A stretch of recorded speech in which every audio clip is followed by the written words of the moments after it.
For centuries, human beings treated light as something close to magic.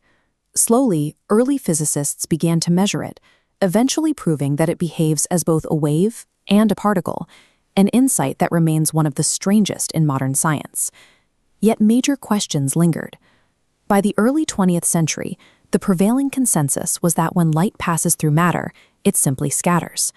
Physicists believed it bounced off objects in perfectly elastic collisions, essentially treating molecules like tiny invisible mirrors. By limiting their view to these mirror-like properties, scientists missed a vast layer of physical data hiding in plain sight. In 1921, a passenger aboard a ship crossing the Mediterranean Sea began asking the questions that would reveal this data. He sat on the deck, mesmerized by the deep, rich blue of the water below. At the time, the accepted scientific explanation was simple. The sea was blue merely because it reflected the blue sky above.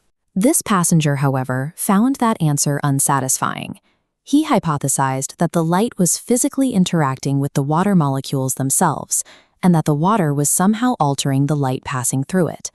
The man looking over the railing was Indian physicist C.V. Raman. By questioning a simple, everyday phenomenon like the color of water, he recognized an anomaly that the rest of the scientific world had ignored. Raman returned to his laboratory at the Indian Association for the Cultivation of Science, operating right in the middle of British colonial rule. Global science at the time was heavily dominated by wealthy European and American institutions.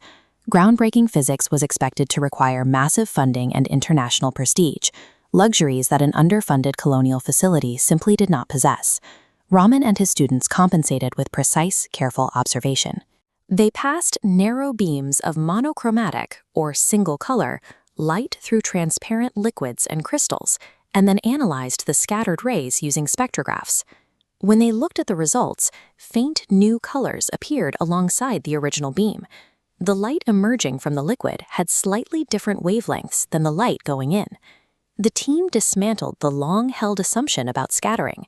They proved that world-changing discoveries rely on relentless intellectual curiosity rather than a monopoly on technological wealth. Zooming down to the microscopic scale, light photons physically collide with vibrating molecules in the liquid. Most bounce off cleanly. Occasionally, an inelastic collision occurs. The photon exchanges a tiny fraction of energy upon impact. This forces the wavelength to shift, producing new colors. Because every molecule vibrates at a specific frequency, the energy exchanged is unique to that substance. The resulting light carries a specific signature that identifies the material's exact chemical structure. Light is effectively an information carrier. Those scattered photons become microscopic messengers, filled with readable physical data about the objects they touch. This phenomenon, which became known as the Raman Effect, provided researchers with a completely new tool. By measuring the changes in the scattered wavelengths, scientists could identify the exact chemical makeup of unknown substances without having to break them apart or even touch them. Today, this technique is called Raman spectroscopy.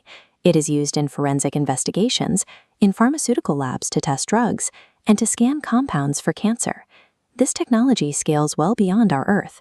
Current robotic rovers on Mars are equipped with Raman spectrometers, shining lasers into Martian rocks to hunt for chemical signatures of ancient organic life. An elegant experiment conducted with simple prisms and lenses under colonial rule evolved to become humanity's standard method for translating the chemistry of other planets. The Raman effect demonstrates that light is constantly reshaped by the matter it touches.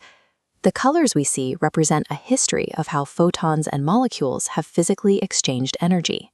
Every ordinary object around you, the desk you sit at, the water in your glass, is constantly interacting with light, quietly encoding its molecular identity into the photons scattering off its surface. The universe is an environment overflowing with this hidden information, broadcasting vast amounts of chemical data through space. Every substance leaves behind a kind of spectral whisper. And because one man on a ship refused to stop wondering why the sea was blue, humanity finally learned how to hear it.